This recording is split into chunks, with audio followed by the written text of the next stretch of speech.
Si Daniel Silla. So, identified na natin. Yes po. Opo, at I already filed na case na rin po. Na-issuehan ko po kaagad ng SCO yan noong June 2. Pero as of now, Sen, naka-suspend na po yung driver's license niya. Kung hindi po yan mag-a-attend pa rin po ngayong araw na to, Sen, ang recommendation ko po ay revocation na ng kanyang driver's license. Very good. Tapos po, yun naman pong motorcycle niya, Sen, naka-alarm pa rin po hanggang ngayon. Medyo pasaway po yung bata, abusado, sir. Parang pinagmamalaki niya, kamag-anak ata nung barangay captain eh. Aha! Kaya, oo, feeling untouchable, Sen eh. Kaya ganyan kaabusado yung batang yan. Naisampa na po yung kaukulang reklamo sa tanggapan ng taga-usig noong June 9 po. Para po sa kaso is like physical injury, unjust vexation at saka malicious mischief po. Nalaman nyo na ito po'y pala nanakit, namalo ng helmet. Mabuting tao pa rin ba o hindi na? Ngayon lang po kasi nasangkot sa gulo yan, kaya nagulat din po ako. Naku, kinakampihan pa rin talaga. Chairman, I'll tell you this. Makinig po kay Chairman sa kasi kagawad. I don't care kung ito'y kamag-anak nyo, kung siya'y kamag-anak ng sinong Poncio Pilato sa gobyerno, ng pakialam natin na meron siyang ginawang kasalanan, dapat pagbayaran niya at dapat huwag nyo kinukonsente at huwag kayo makialam dahil kapag nakialam kayo, ako mga kaaway nyo po, sir.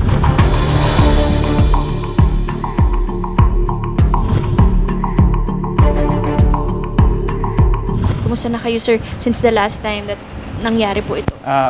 Nung nangyari sa akin yun is medyo stress, saka medyo para nakaramdam din ng takot na I feel not safe dito sa Manila. Kasi yung oras ng uwi ko is ganong oras, and then papasok ako. Medyo kabado ako. And then parang yung nagkaroon ako ng trauma na pagkahihinto ako sa stoplight, napapalingon ako ngayon. Kasi baka may biglang pumalo sa akin or whatever. Since nung time na nangyari yon is naplakahan din naman yung motor ko eh. So, tendency kasi noon is yung safety ko rin kasi kaya parang aligaga ako na lingon ako ng lingon pagka nasa stoplight even though nawala ako sa Manila area. Pag nasa malapit na ako sa trabaho, then mga ilang araw bago ako nakapasok din, mga tatlo. Affected yung pagtatrabaho ko nung araw na yun. Talaga? Nung pagkatapos na nangyari. Oo, kasi syempre, sir, parang yung trauma na binigay niya plus hindi natin maiwasan baka nasa thought nyo na balikan kayo, Yes. diba? Or baka kasi medyo maangas talaga itong tao behind this incident. So nung binabaybay niyo po itong Florentino corner ng Maceda, so syempre nakasalubong nyo, alam Yes, nyo po. one way yun. Yes, po. So nagulat din kayo, sir, kasi bakit may pasalubong Opo. sa inyo sa motor? Oo. So ang nangyari, parang nagkagulatan and then parang naging masama ang ano nila, akala Opo. nila sila yung... Opo. Ano sa tingin mo, sir, ang ano? I think Reason behind that scene naman siguro since based doon sa nangyari kasi is yung naramdaman ko rin naman na or naamoy ko din naman siya nung nagsasalita sa akin, pinagmumura ako ng ganun na amoy alak talaga eh. Kasi as far as I remember, June 1 nangyari, di ba? Yung 30th kasi ng yung katapusan ng May is piyesta ng Sampaloc eh. Piyesta ng balik-balik. So however, baka may pinuntahang area malapit doon sa balik-balik. Galing sa party or inuman. Sa inuman. Yan. At sa Kalasingan, hindi na nila namalayan na one way Opo. yun. Isa pa yun, Yes di ba, po. sir? Ayan. Pero after niya, no, kung babalikan natin yung video, una, merong isang malakas na tumama sa helmet niyo, Yes sir. po. Plus, sumunod na suntok naman Yes. galing kay Daniel. Kaya doon. Yun nga lang, sadly, hindi pa natin nalalaman Kung ang sino identity. yung identity ng isa. Kaangkas. Pero after that, sir, kasi parang kumaripas na kayo. Buti, sir, hindi na kayo nagkasagutan or hindi na kayo sinundan. Mas pinili ko nang hindi sumagot kasi alam ko naman nasa tama ako eh. And then, ang hindi ko naman habol na makipag-away pa since ako naman na isang PWD na. Inisip ko na rin na makauwi na lang din dapat ako. Pero And anong then, nararamdaman mo that time, sir? When that happened? Nung During nangyayari that yun, exact moment? ano talaga, galit ako. Gusto kong lumaban pero iniisip ko kasi sa batas kasi natin is mali eh. So kung makikipag-away pa ako, then napansin ko rin naman na nung paglingon ko, dalawa sila na galing pa sa likod. I think nagalo-halo na sa utak ko eh. Either riding in tandem or mga non-trip lang. Pero nung naamoy ko nga na medyo amoy alak, is talagang nakamoy alak talaga sila. Okay. At actually, ang pinakamaganda dito, sir, is etong helmet ninyo, sir, ay merong camera. Apo. At most of the time, buti sir nagpakabit kayo ng Yes, camera sa lagi po helmet akong nyo. merong dalang camera and then lagi rin ako naka-helmet. Even though napupunta ako ng palengke, lagi ako naka-proper gear din. Kasi naka-on lagi yung camera ko. For safety. For safety. Hindi naman for safety. Minsan kasi is may mga nakakasalubong din or may mga nangyayari disgrasya. Yeah. So minsan, ako na yung nagbibigay pa ng footage dun sa naghahabol. So, Lalo na ngayon sa panahon natin, sobrang dami na ulit ng mga nangyayari talaga. kalokohan sa paligid. But of course, ito, pwede ba nating makita, sir, yung helmet na suot nyo that time? Ito Okay. yung- So, paki-explain, sir, saan tumama nung pinalo ka ng helmet? At buti nakasuot ka ng helmet Yes. din that time, sir. That time, dito sa may parting to, yung tumama yung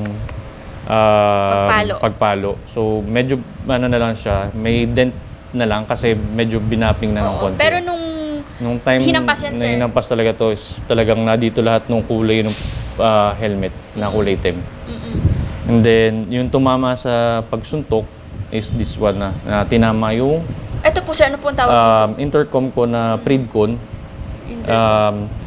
So, nasira yung switch niya and then pagka may kausap ako, hindi na siya gumagana. So, hindi na ako nakaka-receive ng calls na kahit nagda-drive ako. Kasi usually talagang gamit ko lagi ito. Pero yung takbo nyo dun, kung makikita naman natin, smooth lang, Yes sir. po, hindi pa nga ako Parang lumalagpas wala naman. ng walang 50. Kasi 30 to 40 lang yung takbo ko. Kasi nakita ko na rin may kasalubong ako eh. At yun na nga, ito, sila Daniel. Sila Daniel na nga yun. Okay. Pero kayo, sir, of course, matagal na kayo matagal na kayo, sir, talaga nagmumotor. Yes po. So, ito ang first time, sir, na Na may incident na nangyari. ganyan. Pati yung accident, Yes, hindi, wala. sir, this is the Wala first time ako. pa. Hindi, never akong sumemplang sa pagmumotor ko.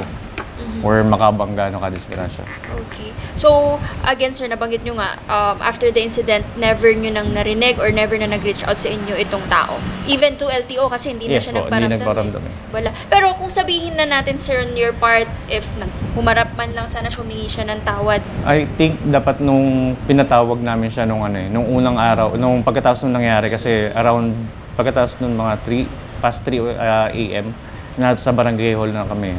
Nasa barangay hall ako kasama yung mga kapulisan para at least sana malaman ko sana kasi naglalaro sa utak ko bakit ako pinalo. Yeah. Wala May mga nawala tanong naman kayo, ako sir, sa sarili. sa sarili ko na bakit ako papaluin na wala naman akong ginagawa.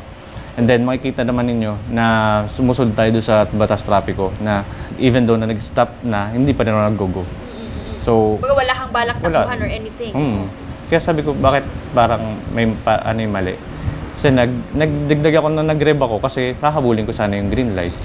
Kaso nag-blink. So, minto na rin ako. So, pero again, sir, once and for all, etong si Mr. Daniel ay hindi nyo talaga kilala? Never. At all, or never kayo nagka-encounter or baka may one time nagkasalamuha kayo, ganyan, hindi Wala talaga? Okay. Kasi usually kasama ko lang is yung mga kabarkada ko lang talaga. Na close talaga kami. Na sila lang yung kasama ko. Na kakain, yun lang. Siyempre, sir, ang maganda po dito, meron na tayong na-file na kaso sa tulong ng MPD natin, kahit papano, gumugulong na yung hustisya natin against dito sa ating nirereklamo. But for now, sir, may huling mensahe ba kayo kay Sir Daniel? Harapin niya yung kaso na Kasi in the first place, nung June 1 pa lang is, naman ako tawag dito, nakipag-coordinate naman ako sa barangay nila after the incident para makita or matanong siya kung bakit niya ginawa yun And then, yun lang, siguro harapin niya and then ituro na rin kung sino ba talaga yung angkas. So ngayon, nandito tayo sa kahabaan ng Florentino Street, sir, kung saan nangyari. So sir, pwede pakikwento saan kayo galing and kung makikita natin one way nga. Tama si sir, one way ito at saan kayo sinalubong? Galing ako doon sa Espanya. And then lumiko ako dito sa may Florentino. And then palikod na dapat ako dito sa Maseda, pauwi. Okay. Ayun, at kung makikita natin kung saan ka sir hinampas dito, di ba? May nakalagay doon na one way. Okay? So, ayan, yun yung confirmation, sir, na kayo ang nasa tamang daanan at itong suspect natin or itong nirereklamo natin ay nasa mali na way. Which is, siguro nga kaya na mali dahil nga nakainom. Tama, sir? Yes, baka ganun. Or since dahil siguro may taga dito, kaya pinasok niya to na mag one way siya. Kasi even though naman siguro kung mag one way tayo, siguro magbibigay tayo doon sa kung sino yung nasa right of lane eh.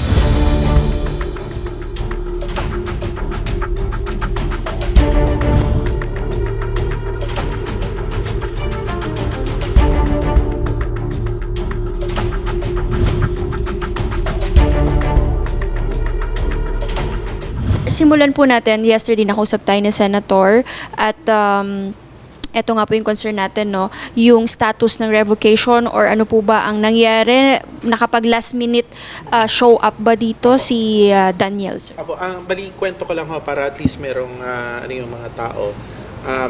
Nangyari ho kasi to June 1 tama ba? June Apo, 1. June 1. Nag-issue po kami ng show cause order after 3 days kasi tinetrace po namin siya. Hindi namin siya matrace kasi yung mga video walang so inisa-isa namin. Lumapit kami sa una sa barangay. Wala kaming nakuhang malinaw na tulong. In fact, binabato pa kami sa ibang lugar. So PNP Intelligence Division ang isa yan sa mga tumulong sa amin at saka yung mga CCTV din dun sa area. Nung malocate namin yung tao, yung plate number, nakita namin sa system, pangalan niya, nag-start na kaming imbestigahan yung mga taong yon. So, agad kami nag-issue ng show cause order. Nagkaroon ng date ng hearing ng June 9. Oo. Hindi sila pumunta ng June 9, sa halip, pinapunta nila yung lawyer nila. So, pinaliwanag namin sa lawyer nila na kailangan nilang umarap at i-surrender yung driver's license. Nakiusap ang lawyer ng 1 week, which is nung Tuesday, yung binigay namin. Hindi sila sumipot nung Tuesday. So, agad kami na gumawa na ng resolution. So, base dun sa mga naging hearing at hindi sila umattend, hindi nila pinansin ang opisina, ang ahensya, binaliwala nila. So, ang naging desisyon ay perpetual revocation of driver's license. Sa madaling salita, yung life ban na siya na hindi siya pwedeng magmaneho. So sir, let's talk about naman revocation, sir, no? Total, para sa kaalaman na rin ng ating mga viewers ni Sir JM, mga netizens natin. So, bakit dumating sa point, sir, na kumbaga revocation, perpetual revocation ito, and ano ba dapat ang mga iwasan ng mga motorista natin para hindi sila dumating sa ganitong point? Unang-una nung nagkaroon ng road rage, no, lahat naman tayo hindi perpekto, nagkakamali. Sana no nagkaroon ng patawag dito sa LTO, humarap siya. Okay, nagpaliwanag siya o nagsorry siya man lang sa na perwisyo niya. Pero alam naman natin na ang driver's license hindi yan karapatan. Pribilehiyo yan na pwedeng bawiin anytime. Lalo na sa action nilang ganyan. Nagkaroon na ng hearing, ang ginawa nila, binaliwala nila, binigyan pa namin sila ng pagkakataon, extension ng 1 linggo, pero hindi rin nila ginawa. So, sana maging aral din to sa mga ibang mga kababayan natin na iwasan nila na manakit ng tao. O kung magkaroon naman ng problema sa kali, ano ba naman yung ilang minutong palipasin mo na. Ngayon, dahil nga sa ugali nila, yung siga-sigang ugali, ayan ang kinahinatnan niya. Napakahirap ng walang lisensya. Akala nila ganun lang kadali yun. Mahirap mag-commute. And para sa kaalaman na rin ng mga manonood at ng netizens, of course, ni Sir JM, kung let's say makita natin siya, sir, na ito may revocation na siya and pinagpatuloy niya ang mag-drive, sir, ng 4 wheels or ito, pwede pong pagka yan ay nagmaneho na kasi dahil wala siyang lisensya, pupunta sa driving without license yan. Yung sasakyan niya o yung motorsiklo niya ginagamit, may impound po yun. Automatic po yun. Ngayon, yun naman pong motorsiklo na ginamit niya, may alarm po yun. Hindi po, hanggang ngayon, naka-alarm po yan, hindi po yan ma-lift. Unless na humarap sila dito sa amin, magpaliwanag sila kung bakit namin dapat i-lift yung kanilang alarm. So, hanggat ganyan, naka-alarm po yan, hindi po niya yan pwedeng mabenta, hindi niya pwedeng maisanla, hindi niya pwedeng mairehistro yan. So medyo mabigat po ang mangyayari po pati doon sa motorsiklo niya. Sir Marcos, napakabilis ng aksyon na ginawa ng ating LTO. And then, for those na gusto talaga maka-experience ng road rage is iwasan na lang natin makipagtalo or makipagdiskusyon pa if kaya naman natin umiwas. Kasi wala din naman tayong magagawa or mas lalo lang natin mapapalala yung mga sitwasyon na pwede natin kahantungan lahat. Napag-alaman din namin, ASEC, na yun palang dinaanan is one way din, plus wala rin silang suot na helmet that day. May abuso talaga. In fact, na-monitor namin yung vlogger na nag-post noon. Sinasabi ko nga nagbabanta pa sila. Dahil nga nailabas yun. Ganon sila kaabuso. Kaya yung mga nagsasabi ng kamag-anak nila na nasa barangay na mabait na bata daw matino, medyo malaking kasinungalingan po yun. So, dapat siguro disiplinahin po nila yung kanilang kamag-anak. Kasi kung dinidisiplina po nila ng maayos yan, hindi po magiging ganyan ang pag-uugali. Sa mga ibang driver naman dyan, lalo na yung ibang mga kababayan natin na nag-video, napakaganda niyan kasi unang-una, tulungan nyo kami na madisiplina rin yung mga kababayan natin. Kasi kung hindi tayo magtutulungan, hahayaan ba natin na dumarami na lang yung mga pasaway na ganyan? So kahit paano mabawasan man lang sila.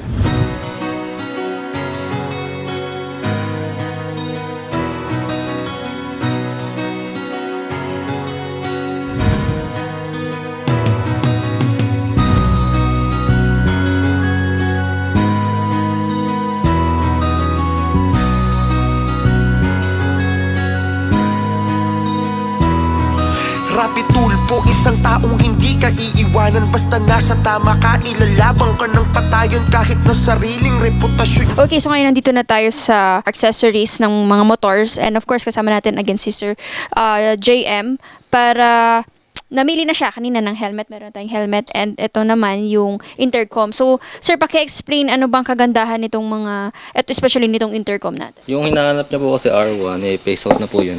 Meron pong bago na mas mataas yung specs niya, mataas yung battery, yung camera. Yung intercom, music time, mas matagal na rin siya kumpara dun sa hinahanap ni sir. So, kumbaga itong intercom na R3, kasi R1 yung kasi mas upgraded na to. Okay, so maganda ito, sir, nakuha natin. And of course, yung sa helmet nyo, sir, ito may nakuha na rin tayo. It's just that hindi na siya super same dun sa nauna, pero ito yung napili mo, sir. Okay naman. Okay naman sa akin na mag-iba na ng kulay kasi parang namukha na rin tayo doon. Thank you, Sir Rafi, for the helmet and the intercom.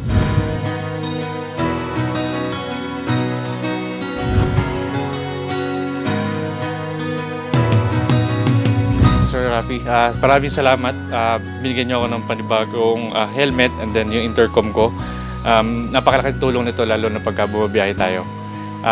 More blessing on your program and then to your team. Maraming salamat po. Salamat sa'yo, Idol Rafi.